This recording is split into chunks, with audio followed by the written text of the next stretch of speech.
السلام عليكم ورحمة الله وبركاته. أهلا بكل متابعيني وكل أصحابي.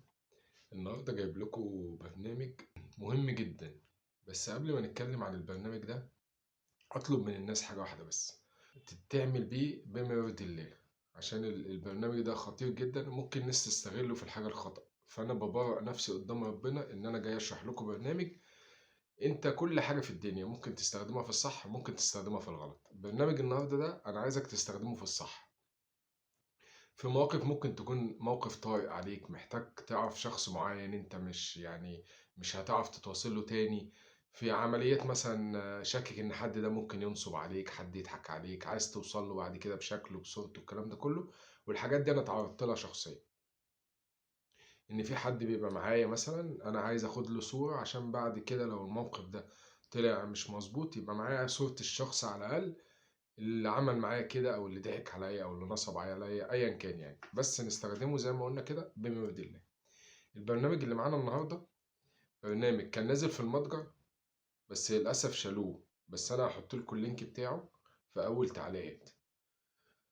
البرنامج ده اسمه بالعربي كده انا المسجل. هوريكم شكله دلوقتي عامل ازاي. اهو البرنامج اللي احنا نقول عليه انا شايله جوه فولدر اهو، بحيث ان هو ما يبانش مع بقية البرامج التانية. خش عليه كده، اسمه انا المسجل. البرنامج بيدعم اللغة العربية، ده كان موجود في المتجر بس شالوه. فانا هحط لكم لينك في اول تعليق تحمله خارج المتجر، وامن جدا ما فيهوش اي مشكلة. انا بقالي فترة طويلة شغال بيه. البرنامج بكل سهولة كده هنخش هنا على الثلاث نقط دول. الصور دي الصور اللي انت بتصورها وفي الخفا يعني. الاعدادات هنا اللغة العربية، بيدعم اللغة العربية لو انت حابب تعمله بالعربي زي ما انا عامله كده. تسجيل كامل، اهتزاز عند بدء الفيديو، ممكن تعملها وممكن تقفلها. اهتزاز عند توقف الفيديو برضه ممكن تعملها ممكن تقفلها. هنا بقى خطوة مهمة جدا، ده الفولدر اللي انت الحاجات اللي هتصورها هتتحط فيه. انت ممكن تعملها يعني مثلا هنا تخزين كذا موافق، بتعمل انت فولدر في مكان مخفي انت تكون عارفه، يحفظ لك الفيديوهات اللي انت هتعملها والصور اللي انت هتاخدها جوه الملف ده، بحيث ان انت بعد ما تخلص الفيديو على طول لو دخلت جوه الاستوديو مش هتلاقي الحاجات دي. لازم تخش جوه الملف الفولدر اللي انت عامله عشان تجيب الفيديوهات اللي انت صورتها. الكاميرا الاماميه، انا عامل مثلا الكاميرا الاماميه هو فيها الاتنين، الاماميه والخلفيه. احنا مختار الاماميه عشان اوريكم عملي دلوقتي اللي احنا هنعمله.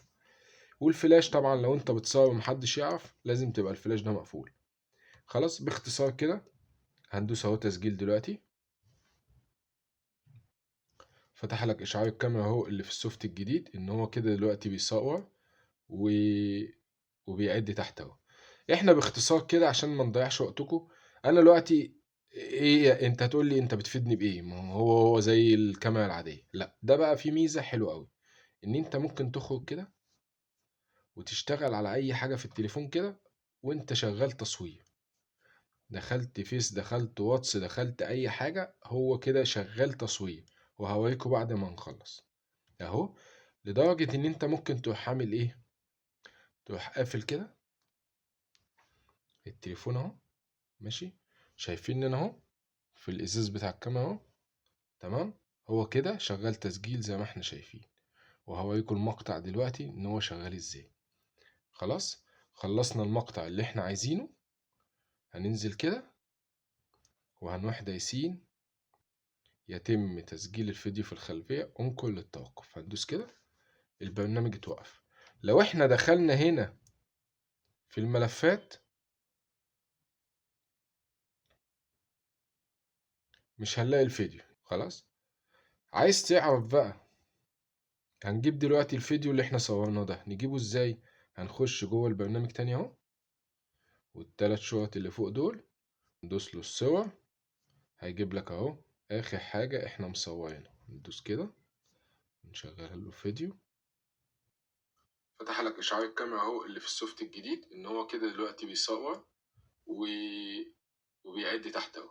احنا باختصار كده عشان ما نضيعش وقتكم، انا دلوقتي ايه انت هتقول لي انت بتفيدني بايه؟ ما هو زي الكاميرا العاديه. لا ده بقى في ميزه حلوه قوي، ان انت ممكن تخرج كده وتشتغل على اي حاجه في التليفون كده وانت شغال تصوير.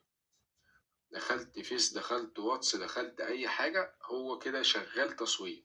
وهوريكم بعد ما نخلص. بس هنقدم اهو شوية. تمام، هو كده شغال تسجيل زي ما احنا شايفين، وهوريكم المقطع اللي احنا عايزينه. هننزل كده وهنروح دايسين يتم تسجيل الفيديو في الخلفية كل التوقف. تمام، واشوفكم في فيديو جديد. وزي ما قلت لكم ان شاء الله البرنامج ده نستخدمه بما يرضي الله، بلاش الاستخدامات الخاطئة، لكن كل حاجة في الدنيا انت تقدر تستغلها صح وتقدر تستغلها غلط. فأتمنى من ربنا ان انا اكون فدتكم. ولو الفيديو عجبكم ما تنساش الشير واللايك وتعليق كده كويس. السلام عليكم ورحمة الله وبركاته.